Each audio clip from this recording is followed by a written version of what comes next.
We're not here today to go over a simple financial crime. No. What we're here to do is deconstruct a $65 billion masterclass in psychological manipulation. This is the anatomy of a lie. We're actually going to begin with a confession, because this isn't a mystery about what happened. It's really an autopsy of how one man convinced the most sophisticated people in the world to believe in a complete fantasy. He told us the ending himself. And this is the product Bernie Madoff was really selling. You have to understand, he knew his clientele intimately. In a world defined by volatility, he wasn't offering an investment strategy. He was offering immunity.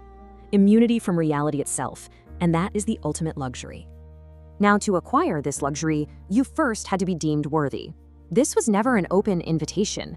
This was an exclusive club, and believe me, the price of admission was far more than just money. See, Madoff wasn't some shadowy figure. He was a pillar of the financial establishment, Wall Street royalty. He helped build the very system he would later exploit. So his reputation, it wasn't just part of the scam, it was the entire foundation. He was, for all intents and purposes, completely untouchable. The promise itself was impossible. It wasn't just about high returns. It was about consistent returns. Year in, year out. Didn't matter if the market was soaring or crashing. The Madoff machine just delivered. Honestly, this alone should have been the only red flag anyone needed.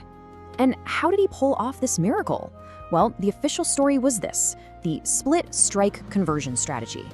It sounds complex, it sounds proprietary, it sounds brilliant. And it was designed to be totally impenetrable.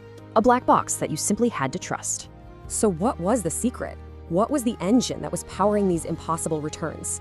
The secret was, there was no secret. There was no strategy. There were no trades. There was nothing. It was a complete and total fabrication right from the very beginning. So if he wasn't trading, what was he actually doing? Let's pull back the curtain and examine the mundane, almost pathetic machinery that was powering this grand illusion. You see, Madoff's true genius was never in finance. It was in manipulating basic human desire. First, he built this powerful illusion of exclusivity. He made it incredibly difficult to get into his fund. Then, he targeted what we call affinity groups, exploiting these tight-knit, high-trust communities. And finally, and this was the masterstroke, he punished questions. If you asked for details, he didn't give you an answer. He simply threatened to kick you out. And what happened? People begged him to take their money. And this just shows the huge gap between perception and reality. The world imagined some high-tech financial wizard. The truth? It was an old dot matrix printer in a secret office just churning out fake statements. That's it. No trading, ever.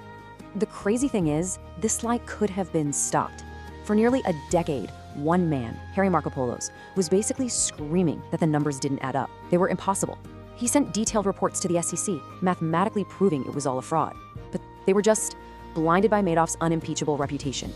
This quote from Markopolos really says it all, doesn't it? The regulators were so in awe of Madoff's status, so intimidated, that they failed to do the simple arithmetic that would have exposed the entire thing years and years earlier. Every Ponzi scheme has one critical need: a constant flow of new money to survive. Well, in 2008, the music stopped. This is the ultimate betrayal, the moment the beautiful illusion of certainty slammed into the brute force of reality. So when the global financial crisis hit, two things happened at the exact same time. The fire hose of new money coming into the fund, it just slowed to a trickle. And at the same time, panic-stricken investors all wanted their money out. The whole scheme was being starved and drained all at once.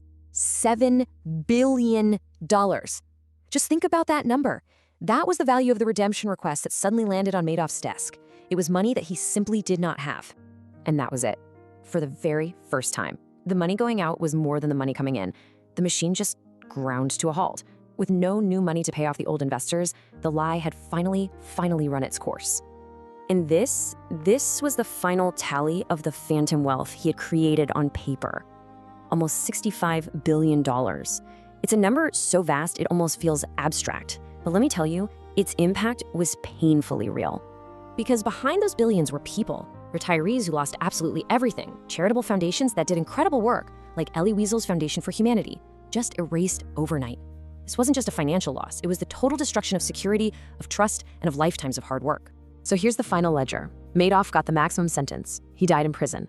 But for his thousands of victims, the sentence was for life. Their trust in the financial system, and in many cases, in their own friends and communities, was just irrevocably broken. You know, Madoff's greatest weapon was our own desire to believe in the impossible. especially when it comes from a source that we think is unimpeachable. So the real question isn't how he managed to lie for so long. It's why were we all so eager to believe him?